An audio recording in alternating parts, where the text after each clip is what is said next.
अगर आपको मेरी वीडियो पसंद आए तो please like, subscribe and press the bell icon. Movie की शुरुआत होती है और हमारी हीरोइन शन्यान को उसका बॉयफ्रेंड चैनजी शादी के लिए प्रपोज कर रहा होता है। शन्यान और चैनजी 7 साल से एक दूसरे के साथ है और एक दूसरे से बहुत ज्यादा प्यार भी करते हैं। और तभी अचानक से इनका एक्सीडेंट हो जाता है, जिसकी वजह से चैनजी की दोनों किडनियां बेकार हो जाती हैं। और शन्यान डॉक्टर से कह रही होती उसे मैं अपनी किडनी दूंगी, लेकिन डॉक्टर शन्यान की दोस्त थी और वो उसे किडनी देने के लिए मना कर रही होती है। मगर चैनजी की कंडीशन बहुत ज्यादा क्रिटिकल थी, इसलिए शन्यान की जिद करने पर डॉक्टर उसकी किडनी लेने को तैयार हो जाते हैं। और अब शन्यान को होश आता है और वो चैनी से मिलने के लिए बाहर आती है। और वो बाहर चैनी को खड़ा देखती है और बहुत ही ज्यादा खुश होकर उसे पीछे से हक कर लेती है। मगर चैनी उसे खुद से दूर कर देता है और उससे कहता है तुम कौन हो, क्योंकि एक्सीडेंट की वजह से चैनी की कुछ याददाश्त चली गई थी, उसे एनमीसिया हो गया था। और शन्यान को कुछ भी समझ में नहीं आ रहा था और वो कहती तुम ऐसी बात क्यों कर रहे हो, मैं तुम्हारी गर्लफ्रेंड हूँ। और वहीं चैनी की सिस्टर भी खड़ी थी, वो शन्यान को बताती है चैनी की कुछ याददाश्त चली गई है। और चैनी कहता है मेरी कोई याददाश्त नहीं गई, मुझे सब कुछ याद है, लेकिन मैं इस औरत को नहीं जानता। और फिर शन्यान कहती है चैनजी हमारा रिश्ता 7 सालों का है, मैंने तुम्हारे लिए अपना सब कुछ त्याग दिया, यहाँ तक कि अपनी किडनी भी तुम्हें डोनेट कर दी, तो तुम मुझे कैसे भूल सकते हो। वो चैनजी कहता है तुमने मुझे अपनी किडनी डोनेट की है ना, इसीलिए तुम इस बात का एडवांटेज उठाना चाहती हो, तुम अपनी किडनी का प्राइस बताओ और पैसे लेके निकलो यहाँ से। और शन्यान उससे कहती है मैं कहीं नहीं जाने वाली, याद करो चैनजी तुम मुझे प्रपोज कर रहे थे। और फिर अचानक से हमारा एक्सीडेंट हो गया, अगर वो एक्सीडेंट नहीं होता तो आज हमारी शादी हो रही होती। और तभी वहाँ वेन्नू आ जाती है जो कि सिन्यान की सौतेली बहन है और आकर चैनजी के गले लग जाती है। और चैनजी सिन्यान से कहता है ये मेरी गर्लफ्रेंड है वेन्नू, क्योंकि एक्सीडेंट की वजह से चैनजी को एनमीसिया हो गया था, जिसकी वजह से वो वेन्नू को सिन्यान समझ रहा था। और फिर सिन्यान वेन्नू से कहती है वेन्नू तुम मेरे साथ मजाक कर रही हो क्या, तुम तो जानती हो ना मैं चैनजी की गर्लफ्रेंड हूँ। और चैनजी वेन्नू से कहता है तुम इसे जानती हो। और वेन्नू कहती है हाँ ये मेरी सौतेली बहन है और बचपन में इसके सर पर चोट लग गई थी। और चैनजी कहता है इसे देखकर ही समझ में आ रहा है कि ये मेंटल है। और फिर शन्यान वेन्नू से कहती है जब तुम्हारे पास रहने के लिए घर नहीं था, पैसे नहीं थे, कुछ भी नहीं था, तब मैंने तुम्हारी हेल्प की और तुम मेरे साथ ऐसा कर रही हो। और फिर वेन्नू शन्यान से कहती है मैंने कभी नहीं सोचा था कि तुम मेरे ही प्यार को सेड्यूस करके मुझसे छीनने की कोशिश करोगी। और जान मुझको नीचे गिर पड़ती है और ऐसे दिखाती है जैसे कि शन्यान ने उसको धक्का दिया हो और कहती है शन्यान मेरी बहन होकर तुम मेरे संग ऐसा कैसे कर सकती हो। और चैनजी को लगता है कि शन्यान ने उसको धक्का दिया है और वो शन्यान के गाल में थप्पड़ लगा देता है और उससे कहता है बिच तेरी इतनी हिम्मत, कोई भी मेरे रहते हुए मेरी गर्लफ्रेंड को परेशान नहीं कर सकता। और वो शन्यान चैनजी की बहन से कहती है तुम तो सब कुछ जानती हो ना, तुम चैनजी को बताओ कि मैं इसकी गर्लफ्रेंड हूँ। लेकिन चैनजी की बहन भी उसकी हेल्प नहीं करती और वो शन्यान चैनजी को याद दिलाने के लिए उसके पास आकर चैनजी के सीने पर बने टैटू के बारे में चैनजी को बताने लगती है और उसे याद दिलाने की कोशिश करती है। मगर चैनजी उसको धक्का दे देता है और उसका गला पकड़ लेता है और उससे कहता है ये मेरे और वेन्नू के बीच की बात है, इसके बारे में तुम्हें कैसे पता। और उससे पहले शन्यान कुछ बोलती वेन्नू बीच में बोल पड़ती है और उससे कहती है ये मेरी बहन है इसलिए मैंने इसे बताया था, लेकिन मैंने कभी नहीं सोचा था ये इस बात का इस तरह से यूज करेगी। और शन्यान उससे बार बार कह रही होती नहीं मैं ही तुम्हारी गर्लफ्रेंड हूँ, लेकिन चैनजी उसकी बात का यकीन नहीं करता और उसके संग बहुत ज्यादा बदसलूकी करता है, उसे गालियां दे रहा होता है। और फिर उसकी बहन शन्यान को उठाकर धक्का देकर बाहर निकाल देती है और बहुत ही ज्यादा खुश होकर वेन्नू उसके पास आती है और उससे कहती है सिस्टर कैसा लग रहा है अपना प्यार खोकर। और शन्यान कहती है तुमने ऐसा क्यों किया। और वेन्नू कहती है तुम्हारा बॉयफ्रेंड एक बिलीनियर है तो मैं ऐसा क्यों ना करती। और फिर शन्यान कहती है अभी उसकी याददाश्त चली गई है और जब उसकी याददाश्त वापस आएगी तब। और फिर वेन्नू कहती है जब तक उसकी याददाश्त वापस आएगी मैं उसकी बीवी बन चुकी होंगी और तुम मेरी सौतेली बहन हो और मैं ये कभी बर्दाश्त नहीं कर सकती कि तुम मुझसे अच्छी लाइफ जियो और अब मैं तुझसे तेरा सब कुछ छीन लूंगी, यहाँ तक कि तेरा आदमी भी। और कल वो मुझे शादी के लिए प्रपोज करने वाला है। और अब शन्यान उस जगह पर आती है जहाँ चैनजी वेन्नू को शादी के लिए प्रपोज करने वाला था और वहीं एक और लड़का आता है जिसको देखकर वेन्नू थोड़ा घबरा जाती है और उसको लेकर साइड में चली जाती है। और फिर शन्यान भी इनका पीछा करती हुई जाती है और ये लड़का वेन्नू का बॉयफ्रेंड है और इन दोनों ने मिलकर प्लान बनाया था कि वेन्नू चैनजी से शादी करके उसकी प्रॉपर्टी हथिया लेगी और फिर उसे छोड़ देगी। और शन्यान चुपके से इनकी वीडियो बना लेती है, मगर वेन्नू और उसके बॉयफ्रेंड नहीं देख पाया था कि शन्यान उनकी वीडियो बना रही है। और तभी चैनजी पीछे से आकर शन्यान को पकड़ लेता है और उससे कहता है तुम यहाँ क्या कर रही हो। और उससे पहले शन्यान उसे कुछ बताती वो उसके ऊपर खड़े आता है और उससे कहता है तुझे पता है कि आज मैं वेन्नू को शादी के लिए प्रपोज करने वाला हूँ, इसीलिए सब कुछ खराब करने के लिए तू जानबूझकर यहाँ आई है, सच में कितनी बेशरम है। और तभी वेन्नू आ जाती है और शन्यान से कहती है तू अभी भी मेरे मैन को सेड्यूस करने की कोशिश कर रही है। और बशंजी कहता है नहीं वेन्नू मैं तो तुम्हें यहाँ ढूंढते हुए आया था। और वेन्नू कहती है मुझे तुम पर पूरा भरोसा है, सेमलेस तो मेरी बहन है जो मुझसे मेरा आदमी छीनना चाहती है। और बशंजी से कहता है मैं जाकर प्रपोज सेरेमनी का अरेंजमेंट देखता हूँ और वहां से चला जाता है। और फिर वेन्नू शन्यान से कहती है अब तुम्हारी आंखों के सामने चैनजी मुझे शादी के लिए प्रपोज करेगा, प्लीज देखकर दुखी मत होना। और फिर शन्यान कहती है जिस दिन उसकी याददाश्त वापस आ जाएगी तुम सब कुछ खो दोगी। और वेन्नू कहती है तब तक तो हमारी शादी हो जाएगी और मैं उसके बच्चों की माँ बन जाऊंगी, तुम बस खड़े खड़े तमाशा देखती रहो। और इतना बोलकर चली जाती है। और फिर शिनयान कहती है जैसे ही चेंजी वीडियो देख लेगा तुम्हारे सारे सपने टूट जाएंगे। और अब चेंजी वैनलू को शादी के लिए प्रपोज कर रहा होता है और शिनयान से ये सब कुछ देखा नहीं जाता कि उसका बॉयफ्रेंड किसी और को प्रपोज कर रहा है और वो जाकर मना करने लगती है, जिसकी वजह से चेंजी को गुस्सा आ जाता है और वो उससे कहता है बिच तेरी इतनी हिम्मत, तूने मेरी प्रपोज सेरेमनी खराब कर दी। और शिनयान कहती है नहीं, तुम्हारा असली प्यार मैं हूँ, तुम्हारी गर्लफ्रेंड शिनयान।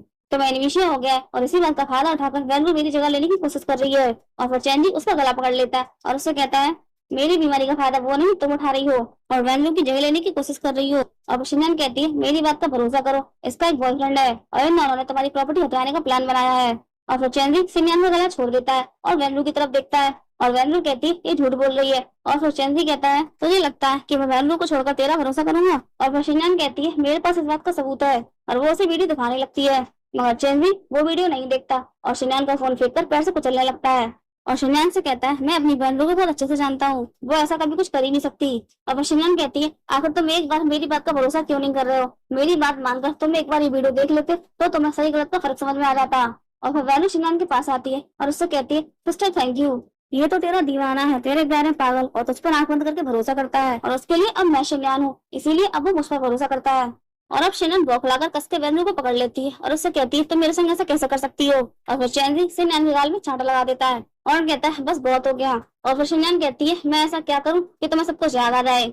और फिर उसे अपने डॉक्टर दोस्त की बात याद आती है जिसने कहा था अगर चेंजी की सर में फिर से चोट आ जाए तो हो सकता है कि उसे याद आ जाए। और फिर शिनयान इम्पल्सिव होकर चेंजी की सर में एक बोतल फोड़ देती है और उसे कहती अब तुम्हें सब कुछ याद आ गया कि मैं ही शिनयान हूँ, तुम्हारा असली प्यार। और चेंजी उसके गाल में थप्पड़ लगा देता है और उससे कहता है बिच तू मुझे जान से मारना चाहती है। और शिनयान कहती है मैं तुम्हें कभी भी हर्ट नहीं कर सकती, ये सब कुछ मैंने तुम्हारी याददाश्त वापस लाने के लिए किया। और फिर चेंजी उसका गला पकड़ लेता है और उसे कहता है मुझे दिख रहा है मुझे अपना बनाने में तुम मरी जा रही हो, ठीक है, और अब मैं देखूंगा तुम मेरे लायक हो या नहीं, उसके बाद ही डिसाइड करूंगा। और फिर वो उसकी जैकेट को खोल देता है और सभी मेहमानों के सामने उसका फेस करके उसे इंसल्ट करते हुए कहता है अब आप ही लोग देखकर बताओ ये मेरे लायक है या नहीं। और शिनयान उसके गाल में चांटा लगा देती है और उससे कहती है चेंजी जब तुम्हारी याददाश्त वापस आ जाएगी तब तुम बहुत पछताओगे। और इतना बोलकर जाने लगती है मगर वैनलू उसको नहीं जाने देती, गार्ड से पकड़वा देती है। और फिर चेंजी वैनलू को प्रपोज करता है और ये सब कुछ देखकर शिनयान को उस पल की याद आ जाती है जब चेंजी ने उसको प्रपोज किया था और उसे प्रॉमिस किया था कि वो हमेशा उससे प्यार करेगा और किसी भी हालात में उसका साथ नहीं छोड़ेगा। और वो शिनयान चेंजी से वही बात कहती है, उसे उसका प्रॉमिस याद दिलाती है, लेकिन चेंजी उसका गला पकड़कर उसको धक्का दे देता है। और अब शिनयान इस सबसे बहुत ज्यादा हर्ट हो चुकी थी और फिर वो चेंजी से कहती है आज के बाद मैं तुम्हें दोबारा कभी नहीं देखना चाहती, और रोते हुए वहां से जा रही होती है। मगर शिनयान को रोते देख चेंजी को अपने दिल में दर्द महसूस होता है और वो कहता है आखिर इसके रोने से मेरा दिल क्यों हर्ट हो रहा है। और वैनू अपने मन में कहती है शिनयान अब तुम देखो मैं तुम्हारा क्या हाल करती हूँ। और अब शिनयान जा रही होती है तभी रास्ते में 3 आदमी आकर उसको परेशान करने लगते हैं, उसे हरास कर रहे होते हैं और वहीं से चेंजी भी अपनी कार से जा रहा होता है। और जब शिनयान चेंजी को देखती है तो उससे हेल्प मांगने लगती है मगर चेंजी उसकी हेल्प नहीं करता और उससे कहता है तुम इसी के लायक हो। और तभी शिनयान की दोस्त आ जाती है और उन गुंडों की डंडे से पिटाई लगाती है और उनसे कहती है मैंने पुलिस को फोन कर दिया है। और फिर वो तीनों वहां से भाग जाते हैं और फिर वो चेंजी से कहती है तुम सच में बास्टर्ड हो। और चेंजी कहता है इस बेशरम लड़की को सबक मिलना जरूरी है। और फिर शिनयान की दोस्त कहती है तुम कितने एहसान फरामोश हो, अगर इसने अपनी किडनी तुम्हें ना दी होती तो आज तुम जिंदा नहीं होते। और चेंजी कहता है किडनी के बदले में मैंने इसे ढेर सारे पैसे दिए हैं। और उससे पहले शिनयान की दोस्त शिनयान और चेंजी के प्यार के बारे में कुछ बोलती वैनलू पीछे बोल पड़ती है और कहती है चेंजी इनकी बकवास पर ध्यान मत दो, चलो यहाँ से। और अब शिनयान हॉस्पिटल में एडमिट होती है और उसकी दोस्त उससे कह रही होती है इस प्यार के चक्कर में तुमने अपना क्या हाल कर लिया है, तुम्हें अपनी सेहत की बिल्कुल भी चिंता नहीं। मगर शिनयान अभी भी यही कह रही होती है आखिर मैं उसे सब कुछ कैसे याद दिलाऊं। और अब उसकी दोस्त अपना सब पकड़ लेती है और मन में कहती है इससे बहस करना बेकार है। और फिर शिनयान से कहती है सब कुछ भूल जाओ, हम लोग खुशी के लिए वेकेशन पे चलते हैं। और अब वो शिनयान को वेकेशन पे लेके आती है और शिनयान कहती है मैं चेंजी के साथ पहले भी यहाँ आ चुकी हूँ। और फिर उसकी दोस्त मन में कहती है डैम इट, मुझे इससे पहले पूछ लेना चाहिए था। और फिर शिनयान से कहती है शिनयान यहाँ पर एक और अच्छी जगह है, हम वहाँ चलते हैं। और शिनयान को वहां से ले आने लगती है लेकिन तभी पीछे से चेंजी और वैनजू भी आ रहे थे और शिनयान को देखकर वैनजू कहती है तुम हमारा पीछा करते हुए यहाँ भी चली आई। और चेंजी कहता है इस पर ध्यान मत दो और वैनजू को वहां से लेकर चला जाता है। और शिनयान की दोस्त उसे यहाँ से लेके जा रही होती है मगर शिनयान नहीं जाती और उससे कहती है इस जगह से मेरी और चेंजी की बहुत सारी पुरानी यादें जुड़ी हैं, इसीलिए इस जगह पर मैं उसे पुरानी बातें याद दिलाने की कोशिश करूंगी। लेकिन उसकी दोस्त उसे ऐसा करने के लिए मना कर रही होती है मगर शिनयान नहीं मानती और उससे कहती है प्लीज मुझे एक बार ट्राई करने दो। और अब चेंजी वैनजू को एक जगह लेके आता है और यहाँ पर बेंजी और शिनयान ने एक लकड़ी की बर्ड को बांधा था। और फिर चेंजी बेंजी से पूछता है तुम्हें याद है जब हम इस बर्ड को बांध रहे थे तब मैंने तुमसे क्या कहा था। मगर वैनजू को कुछ भी नहीं पता था। तभी सामने से शिनयान आ जाती है और उससे कहती है मुझे पता है तुमने क्या कहा था। और वो चेंजी को सारी बातें बता देती है और शन्यान के मुंह से वो सारी बातें सुनकर चैनजी वैनरू की तरफ देखता है और वैनरू जल्दी से कह देती है ये मेरी बहन है, इसीलिए भरोसा करके मैंने इसे बताया था। और शन्यान कहती है मुझे किसी ने नहीं बताया, ये मेरे और चैनजी के बीच की बात है। और वैनरू कहती है शन्यान बस करो, बहुत हो गया, क्यों तुम बार बार मेरे मन को सेड्यूस करके उसे मुझसे दूर करना चाहती हो। और वह चैनजी शन्यान से कहता है बिच, आजकल मैं तेरी शक्ल भी नहीं देखना चाहता। और उस वर्ड को निकालकर और वैनरू को वहां से लेकर चला जाता है। और बेचारी शन्यान रोती रह जाती है और कहती है मेरी क्या गलती है, आखिर तुम एक बार मेरी बात पर भरोसा क्यों नहीं कर सकते। और अब शन्यान को रोता हुआ ऑपरेशन देखकर उसकी दोस्त से उसकी प्रेगनेंसी रिपोर्ट देती है। और अब शन्यान को पता चलता है कि वो प्रेग्नेंट है। और ये बात जानकर वो बहुत ही ज्यादा खुश और एक्साइटेड हो जाती है और एक बार फिर से उम्मीद लगाती है कि अगर चंजी को पता चलेगा कि मैं प्रेग्नेंट हूँ तो शायद उसे कुछ याद आ जाए। और ये बात चंजी को बताने के लिए वो दौड़कर उसके पास आती है और वैनरू को चंजी के बहुत ज्यादा क्लोज देखती है। और फिर वैनरू से कहती है क्या तुम हम दोनों का प्यार देखने यहाँ आई हो। और चंजी कहता है अगर ये देखना चाहती तो मैं इसे दिखाई देता हूँ। और फिर शन्यान के ही सामने वैनरू को किस कर लेता है। और शन्यान उससे कहती है चैनजी मैं प्रेग्नेंट हूँ। और चैनजी कहता है अगर तुम प्रेग्नेंट हो तो मुझे इससे क्या मतलब। और शन्यान कहती है चैनजी ये हम दोनों का बच्चा है। मगर चैनजी उसकी बात पे भरोसा नहीं कर रहा था और उसे अबॉर्शन कराने के लिए बोल देता है। और फिर शन्यान की दोस्त बीच में बोल पड़ती है और उससे कहती है अगर तुम्हें इसकी बात का भरोसा नहीं है तो तुम टेस्ट करवा लो, तुम्हें सच का पता चल जाएगा। मगर चैनजी मना कर देता है और उससे कहता है मैं ऐसा क्यों करूँ, ये बच्चा मेरा नहीं है, मुझे पता है। और फिर शन्यान की दोस्त आगे बढ़कर उसका एक बाल खींच लेती है और उससे कहती है जरूरत है और अब मैं तुम्हें टेस्ट रिपोर्ट दिखाऊंगी। और शन्यान को वहां से लेके चली जाती है। और फिर वैनरू मन में सोचती है अगर टेस्ट हुआ तो ये पता चल जाएगा कि ये बच्चा चैनजी का ही है, मुझे कुछ करना होगा। और अब चैनजी अपने ऑफिस में बैठा होता है और उसके हाथ में वही लकड़ी की वर्ड होती है और खुद से कह रहा होता है क्या सच में मेरा उससे कोई कनेक्शन है। और तभी उसे वैनरू का कॉल आता है और वो उससे कहती है मैं चेकअप के लिए हॉस्पिटल आई थी मगर शन्यान मुझे यहाँ मिल गई और मुझे परेशान कर रही है। और ये बात सुनकर चैनजी जल्दी से दौड़कर जाता है और हॉस्पिटल में शन्यान अपना टेस्ट कराने आई थी। तभी वैनरू उसके पास पहुंच जाती है और उससे कहती है तुम मैं टेस्ट करवाने आई हो। और शन्यान उससे कहती है तुम्हें इससे क्या मतलब। और फिर वैनरू उसे अपनी प्रेगनेंसी की फेक रिपोर्ट दिखा देती है और उससे कहती मैं ही प्रेग्नेंट हूँ और ये बच्चा चैनजी का है। और वैनरू पूरा प्लान बनाकर आई थी कि आज वो शन्यान के बच्चे को खत्म कर देगी और अपनी बॉडी में ब्लड को सेट करके आई थी। और जैसे वो देखती है कि चैनजी आ गया है वो शन्यान को धक्का देकर खुद गिर पड़ती है और ड्रामा करने लगती है कि शन्यान ने उसको धक्का दिया और उसके बच्चे को जान से मारने की कोशिश की। और ये सब देखकर चैनजी शन्यान को धक्का दे देता है जिसकी वजह से शन्यान का मिसकैरेज हो जाता है और वैनरू को अपनी गोद में उठा लेता है। और वैनरू कहती है ये जानती थी कि मैं प्रेग्नेंट हूँ और इसने जानबूझकर मेरे बच्चे को मारने के लिए मुझे धक्का दे दिया। और शन्यान कह रही होती मैंने ऐसा कुछ भी नहीं किया।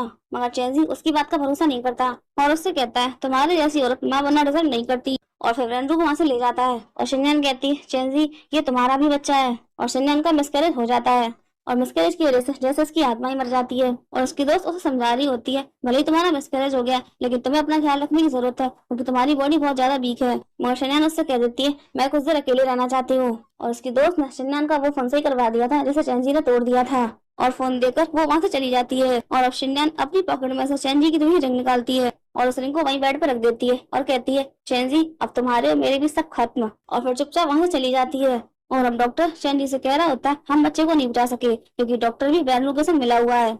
और फिर वैनरू बहुत ही मासूम बनते हुए चैनजी से कहती है चैनजी मुझे माफ कर दो, मैं हमारे बच्चे को नहीं बचा सकी। और चैनजी से कहता है इसमें तुम्हारी कोई भी गलती नहीं है, ये उस बिच की वजह से हुआ है, मैं उसे छोड़ूंगा नहीं। और बहुत ही ज्यादा गुस्से में शन्यान के पास जाता है और वैनरू बहुत ही ज्यादा मुस्कुरा रही होती है। और अब चैनजी शन्यान के रूम में आता है लेकिन शन्यान वहाँ नहीं थी लेकिन उसकी दोस्त वहीं खड़ी थी। और चैनजी कहता है कहाँ गई वो बिच। और फिर डॉक्टर कहती है चैनजी भले ही तुम्हारी याददाश्त चली गई है पर तुम किसी को भी इतना हर्ट कैसे कर सकते हो। और चैनजी कहता है मैंने उसे हर्ट किया नहीं, उसने बार बार मुझे अप्रोच किया और अब तो मेरे बच्चे को ही मार डाला, बताओ मुझे कहाँ गई वो। और डॉक्टर कहती है मुझे नहीं पता वो कहाँ गई लेकिन तुम्हारी दी हुई रिंग वो छोड़ गई है। और साथ ही साथ वो उसे टेस्ट रिपोर्ट भी दे देती है और देकर वहां से चली जाती है। और अब चैनजी रिंग को उठाता है और उसे देखकर कहता है ये रिंग तो मैंने खरीदी थी मगर इस पर शन्यान का नाम क्यों लिखा है। और अब वो टेस्ट रिपोर्ट देखता है और टेस्ट रिपोर्ट देखकर उसे गस्ता जाते हैं क्योंकि रिपोर्ट पॉजिटिव थी। और अब कहना होता है इसका मतलब मैंने अपने बच्चे को मार डाला। और अब अपना सर पकड़ लेता है और कहता है आखिर मेरा असली प्यार है कौन, शन्यान या फिर वैनरू। और अब उसे शन्यान के साथ बताए सारे पल याद आने लगते हैं और उसकी मेमोरी पूरी तरह से ठीक हो जाती है। और अब बहुत ज्यादा पछतावा होता है और अब शन्यान को फोन लगाता है लेकिन शन्यान का फोन वहीं बेड पर रखा हुआ था। और फिर वो शन्यान के फोन को उठाता है और जैसे ही फोन ऑन करता है उसमें वही वीडियो प्ले हो जाता है जो कि शन्यान ने रिकॉर्ड किया था वैनरू और उसके बॉयफ्रेंड का। और अब चैनजी को वैनरू की सच्चाई का पता चल जाता है और सच्चाई जानकर बहुत ही ज्यादा गुस्से में वैनरू के पास जाता है। और यहाँ वैनरू अपने बॉयफ्रेंड से बात कर रही होती है और चैनजी को कुत्ता बोल रही होती है और कह रही होती है कितना बड़ा बेवकूफ है, इसने तो मेरी फेक प्रेगनेंसी पर भी विश्वास कर लिया। और चैनजी इनकी सारी बातें सुन लेता है और फिर रूम के अंदर जाता है और चैनजी को देखकर वैनरू अपना फोन छुपा लेती है और उससे कहती है उस विच की वजह से हमने अपना बच्चा खो दिया। तुमने उसे अच्छा लेसन सिखाया ना। और फिर चेंजी बहुत ज्यादा गुस्से में इसके गाल में एक जोरदार थप्पड़ देता है और उसका गला पकड़ लेता है। और वैनरू कहती है तुम ये क्या कर रहे हो। और फिर चेंजी कहता है मेरी याददाश्त वापस आ गई और तूने हमारे 7 साल के रिश्ते को खराब कर दिया, और उसे बेड के नीचे पटक देता है। और अब वैनरू चेंजी के पैर पकड़ लेती है और उससे कहती है मैं तुमसे बहुत ज्यादा प्यार करती हूँ, इसीलिए मैंने सब कुछ किया। और अब चेंजी उसका गला पकड़ लेता है और उससे कहता है क्या कहा, तुम मुझसे प्यार करती है, तूने सब कुछ मेरी प्रॉपर्टी हथियाने के लिए किया।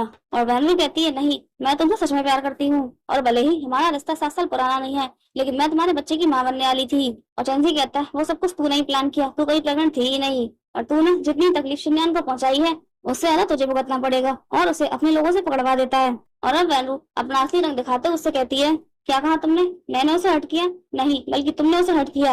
वो बार बार कहती रही, तुम्हें समझाती रही, लेकिन तुमने उसकी बात नहीं मानी, यहाँ तक कि तुमने अपने बच्चों को अपने हाथों से ही मार डाला।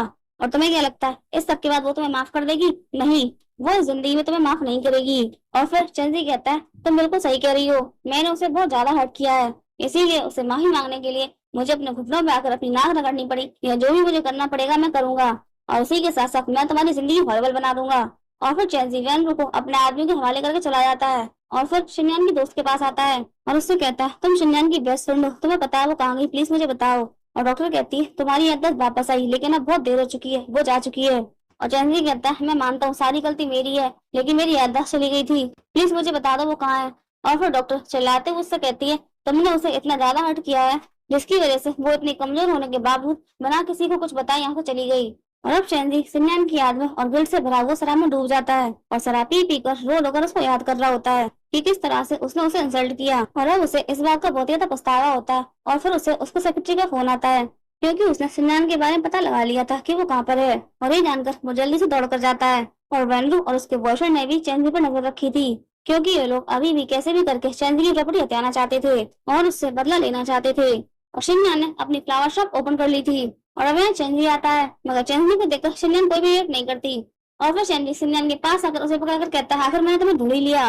मगर अब शन्यान उसे पहचानने से इनकार कर देती है और वो कहता है शन्यान हम 7 साल तक एक साथ रहे और तुम मुझे नहीं पहचानती। और शन्यान कहती है आप ये सब क्या बात कर रहे हैं, मेरी कुछ समझ में नहीं आ रहा। और फिर चेंजी कहता है मुझे पता है तुम झूठ बोल रही हो, मुझसे नाराज हो, प्लीज मुझे माफ कर दो। और फिर शन्यान कहती है तुम शादी के लिए वैनरू को प्रपोज कर चुके हो, तो फिर तुम मेरे पास क्या लेने आए हो। और चेंजी कहता है शन्यान मेरी याददाश्त चली गई थी और वैनरू ने इस चीज का गलत फायदा उठाया, मैंने कुछ भी जानबूझकर नहीं किया, क्या तुम सब कुछ बुलाकर मुझे एक मौका नहीं दे सकती। और शन्यान कहती है अब बहुत देर हो चुकी है, हमारे बीच कुछ नहीं हो सकता, और इतना बोलकर जाने लगती है। और वो चेंजी से पकड़ लेता है और उससे कहता है हमारा रिश्ता 7 सालों का है, तो ऐसा हो ही नहीं सकता कि तुम्हारे अंदर मेरे लिए फीलिंग ना हो। और अब शन्यान उसके ऊपर चढ़ जाती है, उससे कहती है हाँ हमारा रिश्ता 7 साल तक रहा, और यही बात मैं तुम्हें बार बार याद दिलाती रही, लेकिन तुमने क्या किया, बार बार सिर्फ मुझे हर्ट किया, मुझे हार्म किया, मुझे सबके सामने इंसल्ट किया, मेरे ही सामने वैनरू को किस किया, और अब तो मेरा बच्चा भी नहीं रहा। चेंजी एक वक्त था जब हम दोनों का रिश्ता बहुत अच्छा था, मगर अब दर्द के अलावा कुछ भी नहीं है। और चेंजी कहता है नहीं ऐसा नहीं है। और फिर वो अपनी पॉकेट से शन्यान की रिंग निकालता है और उससे कहता है हम सब कुछ भुलाकर एक नई शुरुआत करेंगे। और फिर शन्यान उस रिंग को अपने हाथ में लेती है और जमीन पर फेंक देती है और चेंजी से कहती है अब कुछ नहीं हो सकता, तुम्हारे मेरे बीच अब कुछ भी नहीं है, और इतना बोलकर चली जाती है। और फिर चेंजी कहता है मैं हार नहीं मानूंगा। और फिर चेंजी हर समय शन्यान की सबके भारी बैठा रहता था, शन्यान आती जाती उसकी तरफ देखती लेकिन उससे बात नहीं करती थी। और फिर एक दिन शन्यान को किडनैप हो जाता है और चेंजी की आंख खुलती है और वो देखता है कि अभी तक शॉप ओपन नहीं हुई है। और वो कहता है शन्यान मुझसे छुपने के लिए तुमने दुकान ही बंद कर दी, लेकिन चाहे जो हो जाए मैं तुम्हें फिर से ढूंढ लूंगा। और फिर चेंजी की नजर नीचे पड़ी चाबी पर जाती है जो कि दुकान की चाबी थी, और अब चेंजी समझ जाता है कि शन्यान यहाँ आई थी। और फिर वो जल्दी से अपने सेक्रेटरी को फोन लगाता है और शन्यान की लोकेशन का पता लगाने के लिए बोलता है। शन्यान का किडनैप वैनरू और उसके बॉयफ्रेंड ने किया था। और शन्यान उससे कहती है तुम ये सब क्यों कर रही है, मुझे जाने दो। और वैनरू कहती है तेरी वजह से मेरी जिंदगी बर्बाद हो गई। और चेंजी की आदमियों ने उसे बहुत मारा था और अपने शरीर पर लगी चोटों से दिखा रही होती है और कहती है ये सब कुछ तेरी वजह से हुआ। और शन्यान कहती है तुम इसी के लायक हो, अगर तुमने वो सब कुछ नहीं किया होता तो आज स्थिति कुछ और होती। और वैनरू कहती है जितना पेन मैंने झेला है, जितने स्कार मेरी बॉडी पर है, उससे डबल मैं तुझे दूंगी। और शन्यान के ऊपर चाकू से हमला करती है और तभी चेंजी भी आ जाता है और चेंजी वैनरू से कहता है उसे कुछ मत करना और उसके बदले में तुम्हें जो चाहिए वो मैं तुम्हें दूंगा। और वैनरू कहती है अगर ऐसी बात है तो सबसे पहले नीलाम होकर बैठ जाओ। और चेंजी वैसा ही करता है। और फिर बहुत ज्यादा हंसते हुए वैनरू शन्यान से कहती है सच में ये तो तेरे प्यार में एक वफादार कुत्ता बन गया है। और फिर चेंजी से कहती है आखिर इस बिच में ऐसा क्या है जो इसके लिए तुम कुछ भी करने को तैयार हो। और चेंजी कहता है ये मेरी सब कुछ है, और इसके लिए मैं अपना सब कुछ, यहाँ तक कि अपनी जान भी सेक्रीफाइस कर सकता हूँ। और वैनू कहती है सबसे पहले तुम अपने अकाउंट के सारे पैसे मेरे अकाउंट में ट्रांसफर करो। और चैन भी ऐसा ही करता है। और फिर वैनू कहती है मेरे लिए इतना काफी नहीं है, क्योंकि इसकी वजह से तुमने मुझे बहुत ज्यादा हर्ट किया है, इसीलिए मुझे तुमसे भी बदला लेना है। और जैसे ये मर जाएगी तुम जीते जी मर जाओगे। और शिनयान के ऊपर चाकू से हमला कर देती है, लेकिन तभी चेंजी बीच में आकर उसको बचा लेता है और वो चाकू चेंजी को लग जाता है। और फिर वैनू और उसका बॉयफ्रेंड डर के यहाँ से भाग जाते हैं। और चेंजी शिनयान से कह रहा होता है आई एम सॉरी, मुझे माफ कर दो। और अब शिनयान अपनी फ्लावर शॉप पर होती है और वहीं चेंजी चुप कर खड़ा हुआ था, क्योंकि शिनयान ने चेंजी को माफ नहीं किया था। और चेंजी अपने मन में कह रहा होता है तुम पास्ट को बुलाकर मुझे माफ नहीं कर सकती, कोई बात नहीं, मगर मैं इसी तरह हमेशा तुम्हें प्रोटेक्ट करता रहूंगा और अपनी जिंदगी में सिर्फ तुमसे ही प्यार करूंगा और जिंदगी भर तुम्हारा इंतजार करता रहूंगा। और इसी के साथ मूवी एंड हो जाती है। अगर आपको मूवी पसंद आई हो तो please like, subscribe, comment and share. Thank you for watching.